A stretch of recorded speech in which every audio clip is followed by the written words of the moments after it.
सुनिए कहिए सुनिए कहिए कहते कहते बातों में प्यार हो जाएगा। रेडियो एसएन दिल का कनेक्शन, हर इंडस्ट्री का ये परफेक्शन। गाने और बातें सपने नए, आओ बातें करें। रेडियो एसएन दिल का कनेक्शन, हर इंडस्ट्री का ये परफेक्शन। गाने और बातें सपने नए, आओ बातें करें। जिंदगी के रंग डॉक्टर नारायण सर के संग इस प्रोग्राम में दोस्तों आप सभी का बहुत बहुत स्वागत है। हम हमेशा कोशिश करते हैं कि किसी प्रबुद्ध डॉक्टर साहब को, किसी विशेषज्ञ को, किसी फील्ड के विशेषज्ञ को हम बुलाएं, जिसे उसके बारे में उनसे ही जानकर हम अपने स्वास्थ्य के बारे में थोड़े और अवेयर हो सकें। आज डॉक्टर नारायण सर हमारे साथ हैं, जो एक ऑन्कोलॉजिस्ट हैं, रेडिएशन ऑन्कोलॉजिस्ट हैं, मतलब कि कैंसर चिकित्सा विशेषज्ञ हैं। तो हम डॉक्टर साहब से बात करेंगे कि कैंसर की चिकित्सा में रेडिएशन का क्या रोल होता है। तो डॉक्टर नारायण सर, आपका बहुत बहुत स्वागत है। आपका आभार कि आप हमारे प्रोग्राम में धन्यवाद। आए। नमस्कार। हमारे देखने वालों के लिए, हमारे सुनने वालों के लिए अपना थोड़ा सा परिचय दीजिए। आप कहाँ हैं? मैं doctor Narayan, radiation oncologist consultant हूँ रीजेंसी हॉस्पिटल कानपुर में। रीजेंसी हॉस्पिटल विगत का। 4 वर्षों में विगत 4 वर्षों से मैं यहीं पे सेवा दे रहा हूँ। बहुत खूब। तो दोस्तों, doctor Narayan sir Regency hospital, जो कानपुर का एक बहुत फेमस हॉस्पिटल है, उसके अंदर अपनी सेवाएं दे रहे हैं पिछले 4 सालों से एज रेडिएशन विकिरण विशेषज्ञ। डॉक्टर साहब, प्रोग्राम शुरू करते हैं बिल्कुल साधारण लैंग्वेज में, बिल्कुल साधारण भाषा में, जिससे कि लोगों को समझ में आए कि क्या कहानी हो रही है। सबसे पहले यस। तो मुझे ये बताएं, ये विकिरण जो पद्धति है चिकित्सा की, वो क्या है डॉक्टर साहब? एक लेमैन लैंग्वेज के समझाने के लिए क्या बताएं हम? विकिरण, जो विकिरण या कहें रेडिएशन थेरेपी एक अहम पद्धति है कैंसर के इलाज के लिए। इसमें हम हाई वोल्टेज एक्स रेज या अन्य रेज जैसे इलेक्ट्रॉन, प्रोटॉन पार्टिकल्स या गामा रेज का इस्तेमाल करते हैं। जी। इसके जो कैंसर सेल्स की कोशिकाओं को नष्ट करके कैंसर के इलाज में एक सहायता प्रदान करती हैं या कैंसर के आकार को छोटा करने में अपनी एक महत्वपूर्ण भूमिका निभाती हैं। बहुत खूब। तो सीधी सी बात है डॉक्टर साहब, एक लेमैन लैंग्वेज में अगर मैं समझूं, तो आपकी इस बात से मुझे ये लगा कि जो विकिरण है, तो जो भी हमारा कैंसर का ट्यूमर या फोड़ा या क्या कहना चाहिए उसको, वो थोड़ा सा हाँ जला के कम कर देता है, छोटा कर देता है या जी, खत्म कर देता है। यही कहना चाह रहे या हैं ना डॉक्टर साहब आप? जी जी, ये जनरली कैंसर कोशिकाओं के डीएनए को डैमेज करती है रेडिएशन, जिससे वो उसकी डिवाइडिंग कैपेसिटी, जनरली कैंसर में डिवाइडिंग कैपेसिटी सेल्स में ज़्यादा होती है, तो उसकी डिवाइडिंग कैपेसिटी कम हो जाती है, डीएनए फ्रेगमेंट में ब्रेक हो जाते हैं, जिससे कैंसर सेल मर जाती हैं, जो बॉडी से अपने आप निकल जाती है। निकल जाती हैं। बहुत बढ़िया। तो डॉक्टर साहब, ये थोड़ा सा पेनफुल होता है क्या ट्रीटमेंट? कैंसर का इलाज जनरली दर्दनाक नहीं होता। इसमें माइल्ड पेन हो सकता है जब कभी कभी स्वेलिंग आ जाती है या गलों में छाले पड़ जाते हैं, मुंह में छाले हो जाते हैं या स्किन में रिएक्शंस आ जाते हैं, तो कभी कभी कुछ दिनों के लिए या कुछ सप्ताह के लिए इसमें परेशानियां होती हैं। बाकी ये अस्थायी होती हैं, ये परेशानियां कुछ दिनों बाद अपने आप सही हो जाती हैं। मतलब हम क्या बहुत सुरक्षित तौर पर, बहुत सेफली कह सकते हैं कि जब रेडिएशन आप देते हैं तो दर्द नहीं होता, कह सकते हैं? Yes yes. कुछ जलन वगैरह? रेडिएशन से दर्द नहीं होता, बस उसके साइड इफेक्ट से जो होते हैं तो उसमें थोड़ा सा दर्द हो सकता है, पर वो उसके दर्द इतना ज्यादा नहीं होता कि हम उसे कंट्रोल ना कर सके। उसका दर्द माइल्ड फॉर्म में कुछ दवाइयों से, कुछ खान पान, अपने प्रॉपर हाइड्रेशन से हम उसे कम कर सकते हैं, और ये दर्द कुछ दिनों या हफ्तों में या कुछ महीनों बाद खत्म हो जाता है। डॉक्टर साहब, जैसे ही किसी को सुनाई देता है कि साहब कैंसर है, और उसका इलाज कराने हम जा रहे हैं, रेडिएशन लगेगा, विकिरण लगेगा और बहुत ही ज़्यादा सिंपल लैंग्वेज में लोग कहते हैं कि भई एक्स-रे होगा और उसी से इलाज यस, किया जाएगा। यस। लेकिन उसके बाद कुछ साइड इफ़ेक्ट आएँगे। तो डॉक्टर साहब यस। रेडिएशन थेरेपी में किस तरीके के साइड इफ़ेक्ट आते हैं? रेडिएशन थेरेपी से जनरली विभिन्न वेरियस टाइप साइड इफेक्ट होते हैं। डिपेंड करता है किस जगह का बॉडी के किस पार्ट में रेडिएशन दिया जा रहा है और कितने फ्रैक्शन में दिया जा रहा है जी, और पेशेंट पर्सन की क्या स्थिति है, क्या एज है, उस पे सारा डिपेंड करता है। जैसे यदि ब्रेन ट्यूमर का हम इलाज करते हैं तो बाल झड़ जाते हैं। गले और मुंह का कैंसर का इलाज करते हैं तो इसमें जनरली छाले, मुंह में छाले आते हैं। जीरोस्टोमिया, लार का कम बनना शिकायत होती है, लेट साइड इफेक्ट है जो। और खाना पीना निगलने में दिक्कतें होती हैं। यदि हम कभी कभी आमाशय या अग्नाशय का कैंसर का इलाज करते हैं तो इसमें जनरली लोगों को नाजिया, वोमिटिंग या लूज मोशन हो सकता है। यदि या हम कभी सर्विक्स का कैंसर का इलाज करते हैं या एनल कैंसर का इलाज करते हैं तो इसमें डिस्यूरिया, पेनफुल मैक्चुरेशन हो सकती है। यदि प्रोस्टेट कैंसर का इलाज करते हैं रेडिएशन के द्वारा तो कभी कभी नपुंसकता भी आ जाती है, आ ओके, सकती है। तो ओके, यही सब ये साइड इफेक्ट पर ये अस्थायी होते हैं। कुछ दिनों बाद यह अपने आप धीरे धीरे समय के साथ सही हो जाते हैं। ओके। तो ये समझने की बात है जो मेरे दोस्त देख रहे हैं इस प्रोग्राम को या सुनेंगे इस प्रोग्राम को, उनको मैं यहाँ बताना चाहता हूँ कि डॉक्टर नारायण साहब बता रहे हैं कि रेडिएशन थेरेपी से बहुत ज़्यादा साइड इफ़ेक्ट नहीं होते हैं और जो भी थोड़े बहुत होते हैं, वो समय के साथ चले जाते हैं। वो अस्थायी नहीं यस। होते हैं। जी। तो डॉक्टर साहब आगे बढ़ते हुए मैं पूछना चाहूँगा कि रेडिएशन ऑन्कोलॉजी यानी कि रेडिएशन थेरेपी, रेडिएशन की जो चिकित्सा पद्धति है, ये किस-किस तरीके के कैंसर में बहुत उपयोगी होती है? जी। आपने ये क्वेश्चन बहुत सही पूछा है। यह जनरली हमारे शरीर के जितने भी कैंसर होते हैं लगभग 70% कैंसरों में इसका इस्तेमाल होता है। और यह कैंसर के विभिन्न वैरायटी जैसे सर से लेके पांव तक में यूज होती है। जैसे ब्रेन ट्यूमर हो गया, मुंह और गले का कैंसर हो गया, ईसोफेगस का कैंसर हो गया, आंतों का कैंसर हो गया, पैंक्रियाज का कैंसर हो गया और स्त्रियों में जैसे सर्विक्स कैंसर, एंडोमेट्रियल कैंसर, वल्बल कैंसर और पुरुषों में जैसे प्रोस्टेट कैंसर और जैसे anal cancer, rectal cancer, lymphomas, various lymphomas में भी रेडिएशन का बहुत अहम रोल होता है। बहुत बढ़िया। तो ये तो आपने सही कहा 70% क्या मुझे तो ये उससे थोड़ा ज़्यादा ही लग रहा है कि करीब-करीब सारे सार्कोमाज कैंसर बॉडी में जो सार्कोमाज में होते हैं उसमें भी रेडिएशन का बहुत अच्छा रोल होता है। ओके, बहुत खूब। यस। तो दोस्तों ये समझने वाली बात है, रेडिएशन पहली बात डॉक्टर नारायण सर ने बताया कि बहुत सेफ पद्धति है। दूसरी बात डॉक्टर साहब ने बताई कि बहुत कम साइड इफ़ेक्ट्स हैं और जो भी होते हैं वो चले जाते हैं। तीसरी बात डॉक्टर साहब ने बताई कि करीब-करीब सारे कैंसर्स का इलाज रेडिएशन थेरेपी से होता है। रेडिएशन थेरेपी हर जगह पर यूज़ हो रही है। बहुत-बहुत बढ़िया बताया। डॉक्टर साहब जस्ट इन केस किसी पेशेंट को रेडिएशन थेरेपी कही जाए कि आपको रेडिएशन थेरेपी का इस्तेमाल होना है, तो पेशेंट को क्या किस-किस चीज़ का ख़्याल रखना चाहिए जिससे कि रेडिएशन थेरेपी के इफ़ेक्ट्स मैक्सिमम आएँ? आप जो आउटकम चाह रहे हो, वो पूरी तरीके से आ जाए, ऐसा क्या करे वो पेशेंट? आपकी सहायता के लिए, अपनी सहायता के यस। लिए?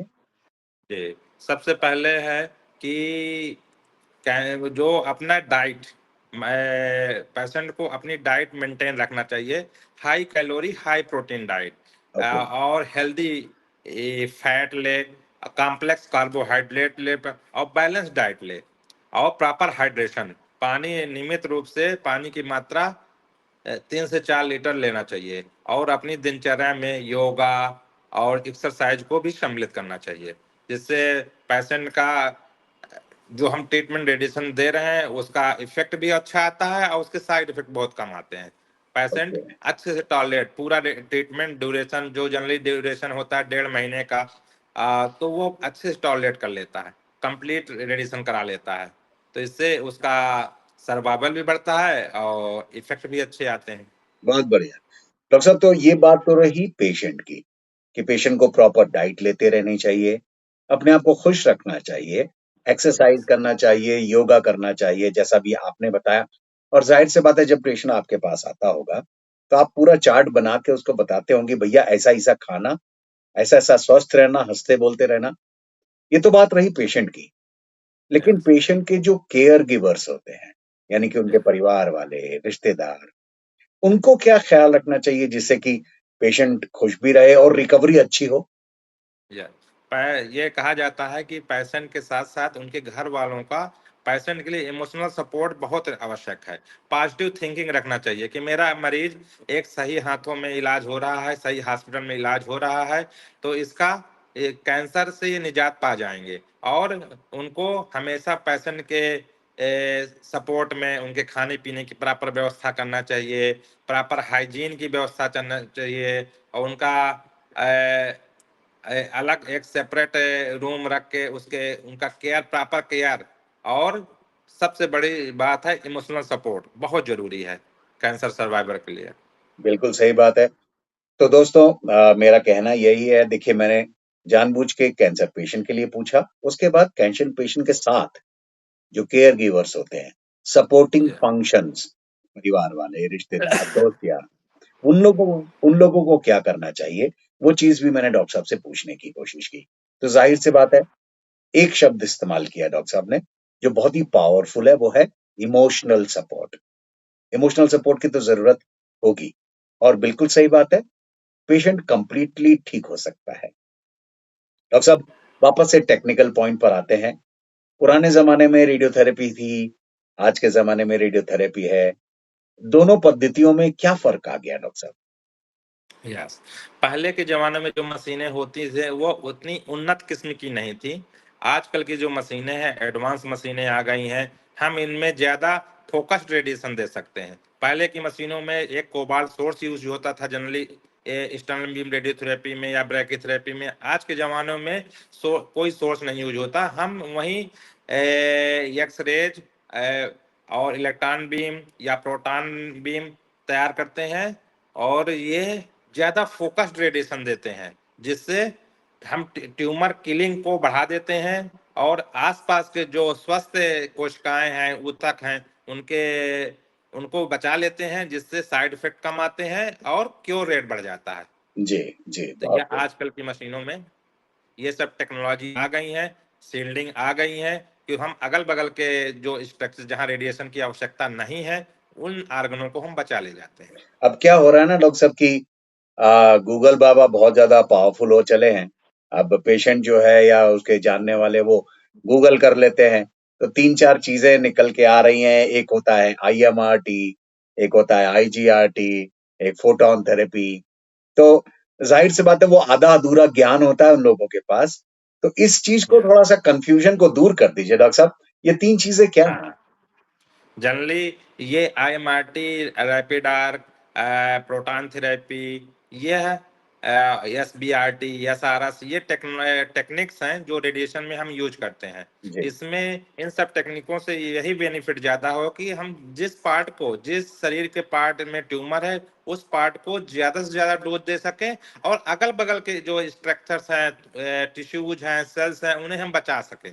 तो इन पद्धतियों को यूज करने से हम ये काम आसानी से कर लेते हैं, जिससे क्योर रेट भी बढ़ जाता है और साइड इफेक्ट रेडिएशन कम आता है।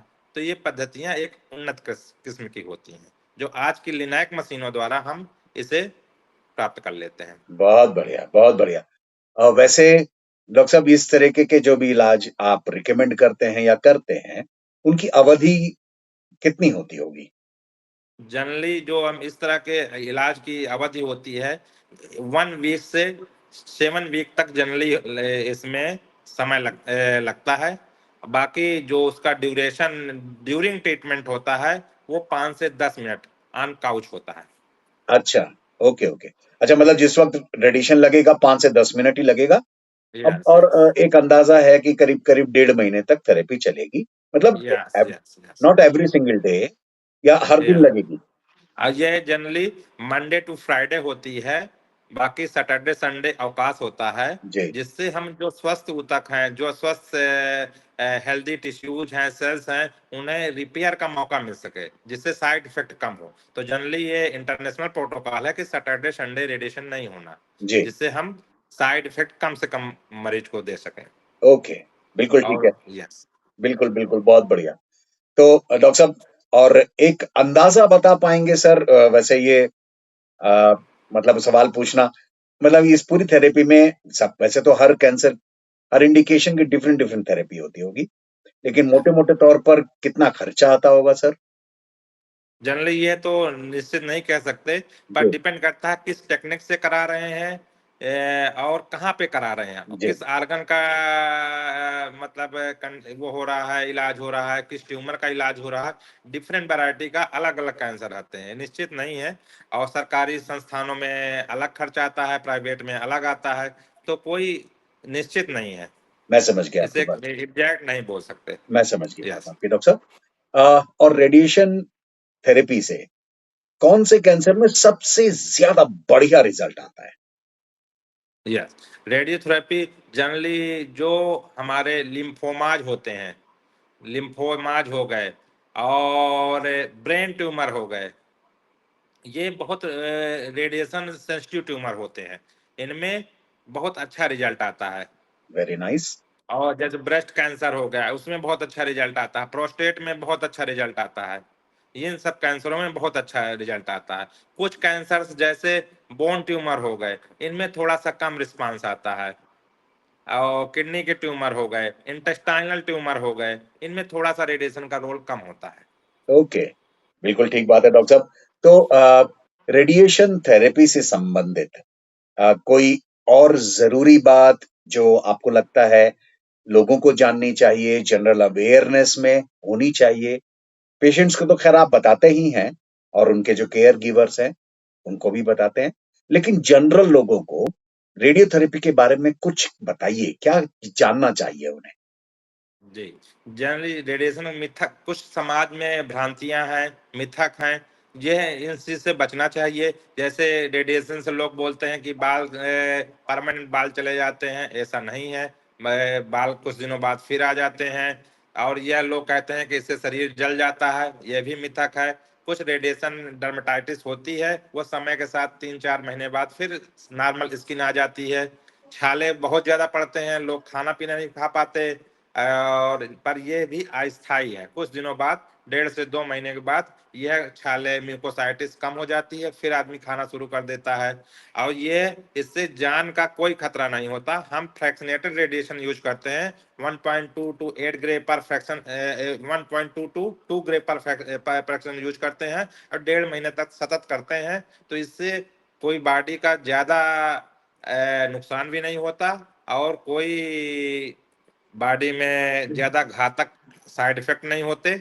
तो इसलिए कभी डरना ना चाहिए। रेडिएशन यदि बोला जाए तो उसको बिल्कुल निसंदेह कराना चाहिए, क्योंकि यह कैंसर के इलाज की एक महत्वपूर्ण पद्धति है। इसके बिना इलाज अधूरा है। यदि आपने इसे छोड़ दिया तो बीमारी लौटने का चांस बहुत बढ़ जाएगा, और पूरा इलाज नहीं माना जाएगा कैंसर का। इसमें डॉक्टर साहब कुछ सपोर्टिव थेरेपी भी लगती होगी, कुछ न्यूट्रिशनल थिंग, कुछ सपोर्टिव थेरेपी, जिनसे साइड इफेक्ट बहुत कम किए जा सकते होंगे।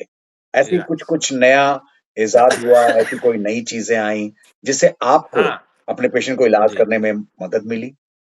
जी जी, बहुत सारे, जैसे ये कुछ रेडिएशन डर्मेटाइटिस के लिए क्रीम्स आई हैं, जिससे काला पड़ता है लोगों के स्किन, डर्मेटाइटिस होती है पर बहुत कम होती है। तो हम क्रीम का लेपन ड्यूरिंग रेडिएशन और रेडिएशन के बाद कराते हैं। और दूसरा, अच्छी अच्छी क्वालिटी के प्रोटीन्स आ गई हैं मार्केट में, जो एज ए सप्लीमेंट, वो खाना का विकल्प नहीं है, पर खाने के साथ उसको एज ए सप्लीमेंट यूज करते हैं। जी, कि लोगों को 1.5 ग्राम पर केजी बॉडी वेट से प्रोटीन लेना चाहिए, तो उतना बॉडी में किसी भी रूप में जाना चाहिए। तो यदि खाना पीना से उतना नहीं जा पा रहा तो एज सप्लीमेंट प्रोटीन लीजिए, मल्टीविटामिन लेना है साथ में, क्योंकि ज्यादातर लोगों का इंटेक कम हो जाता है ड्यूरिंग रेडिएशन या कैंसर के उपचार के समय, तो थोड़ा सा सप्लीमेंट के रूप में मल्टीविटामिन भी यूज कर सकते हैं। और